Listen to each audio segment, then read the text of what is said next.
Was the Boeing CEO correct when he was talking about a potential major airline bankruptcy in his interview last week on Tuesday, May 12th? Well, we had some pretty crazy news come out this week, a lot of speculation. My name is Ian with AQ Markets, and today let's break down whether American Airlines is going to go bankrupt or not. The whole of Wall Street right now has its eyes on American Airlines. As a matter of fact, all eyes are on the airline industry, but in particular, American Airlines is kind of front and center when it comes to bankruptcies. That ultimately just comes from the fact that they have the highest debt compared to its competitors. With a debt of $34 billion, which is more than Delta and United combined and 6 times what Southwest's debt is, it brings a lot to the table as far as whether they're going to go bankrupt or not. So let me start off this video by giving a brief history of American Airlines and also discussing its historic bankruptcy in 2011. Around 20-30 years after the Wright brothers discovered flight, a company came around in 1930 called the Aviation Corporation. And what they did is they merged and acquired 80 different small aviation companies, and they formed a conglomerate called American Airways. Over time, this airline became very successful, and in 1982, they restructured the company and created a parent company called AMR Corporation, which was the parent company that had multiple airlines, but primarily American Airways as their #1 bread and butter aviation company. The success of the company spanned over multiple decades. It was profitable, it was exciting, it was fun. Flying became very common in the United States, and it was called American Airways, so it had that patriotic feeling to it. But things can always go south. And as a matter of fact, their troubles began in 2001. They acquired a company called Trans World Airways, which was a pretty bad idea. This was an airline that was going bankrupt. It had a huge debt obligation. It had a massive fleet of old airplanes that needed to be serviced, or as a matter of fact, needed to be retired in some cases. And they also had a massive employee pool that they adopted along with this acquisition. Later on in the year, as we know, one of the worst events in American history took place in New York City, 9/11. And unfortunately for their PR team, those planes that were hijacked and crashed into the World Trade Center were American Airlines flights. People were afraid to fly. People were especially afraid to get on American Airlines flights. Security was heightened, and people ultimately just didn't really want to go. Additionally, with all the wars that were going on in the Middle East, the prices of oil skyrocketed. I remember it being as high as over $120 a barrel upwards in 2008. So all of these factors just really weren't helping airlines in general, but American Airlines had it the worst. They had amassed $30 billion worth of debt, and by the end of it, in 2011, in November, they ended up filing for bankruptcy. Their saving grace was actually a company called US Airways, because in January of 2012, they subsequently merged with American Airways to form the American Airlines Group.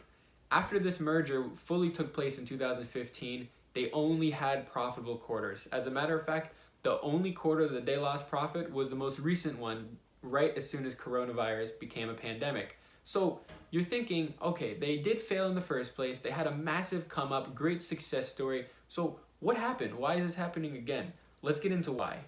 You can call it mismanagement, you can call it whatever you want, but ultimately, over the time that they were rebuilding, from 2013 to 2019, they spent $13 billion on capital expenditures. They had to service old planes, they had to purchase new planes, and they still had a huge debt burden from that one acquisition in 2001.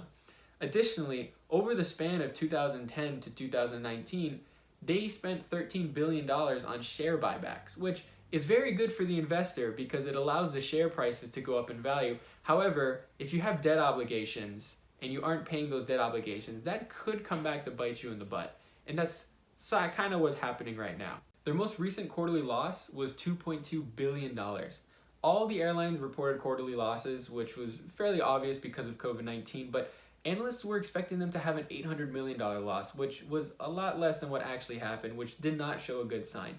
Additionally, because of COVID-19, no one's traveling, and it's been estimated that 90% of flights are effectively canceled or not going to happen for the remainder of the year. So now we have 90% of revenue gone for 2020, and this potentially could stretch into 2021. We have the highest debt among the peers, and we have a massive debt burden that exceeds what the previous debt burden was when they filed for bankruptcy in 2011. So all of these factors really put them in the limelight right now as far as, okay, is this going to be the example of the COVID-19 airline bankruptcy, or is this kind of just being overlooked at, and is there other factors that are going to allow them to recover from this?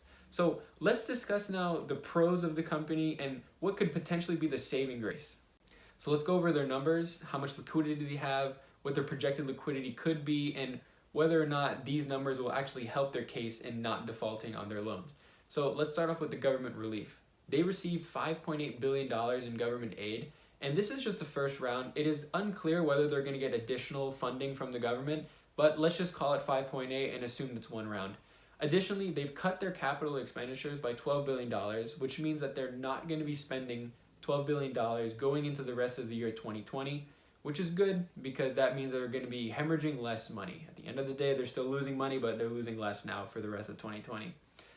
They also said in a statement that they have $10 billion in unencumbered assets, which means that these are assets that are free and clear owned by them that they can use as collateral to receive around $10 billion in liquid cash. And they even mentioned that they have an additional $4 billion in loans that they can pull at a 4% rate, which is fairly cheap money given the economic circumstances right now. They mentioned in the statement that at the end of Q2, they're going to have around $11 billion in liquidity, which is a very good sign. That means that they still will have $11 billion to keep them afloat for the end of the year. So money doesn't seem to be a bit of an issue here, but this is also hearsay. There's really no confirmation on these numbers, as these numbers were given by the spokespeople that represent the company. And if you also want to think about some other pros going into this situation is a lot different from the first situation where they filed for bankruptcy, because one, this is driven strictly by COVID-19. This isn't driven by mismanagement as last time was. So there's going to be a lot more support from the government, and there's going to be a lot more willingness for them to lend money to them, which is a good sign. Additionally, oil prices are not on the rise, at least as to the extent as they were back during the Middle Eastern conflicts that the United States entered. So the fact that oil prices are low is going to benefit their variable costs in the short term. So whether they're going to default or not is the billion-dollar question here. And if you look at it like this, they have enough liquidity to survive, but the future is unknown. So whether or not this liquidity is going to last them is the really big question on Wall Street right now. They do have money, they do have assets, they do have the government support, and as a matter of fact, they even have the benefit of having low variable costs due to the fact that oil is a lot cheaper than it was when they filed for bankruptcy the first time. Oil was on the up and up, which means that they were having projected future problems. As right now, oil is kind of low, so their variable costs aren't going to be as much of an issue. So comparing 2011, their bankruptcy, to today, it's completely different situations. This is COVID-19 driven versus the last time was more so a management issue. The numbers are the numbers. It's extremely hard to tell whether they're going to go bankrupt or not, but with good management and with support of the government, you never really know what can happen.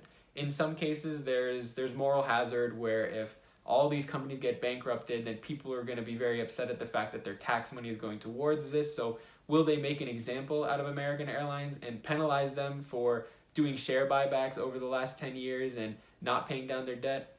It's pretty uncertain. But these are my thoughts on the topic. My personal belief is that I don't believe they're going to go bankrupt just because it technically wasn't their fault. But again, no one really knows what's going to happen. I hope this brought some light on American Airlines, what they're going through, why people think they're going to go bankrupt, and why some people also don't think they're going to go bankrupt. If you have any questions regarding American Airlines or any other airlines in specific, since they're kind of getting the brunt of this COVID-19 pandemic, drop a comment below. If there's any more information that you know about American Airlines and you want to discuss it in the comments as well, please drop that as well. Until then, thank you so much for watching. I'll see you next time.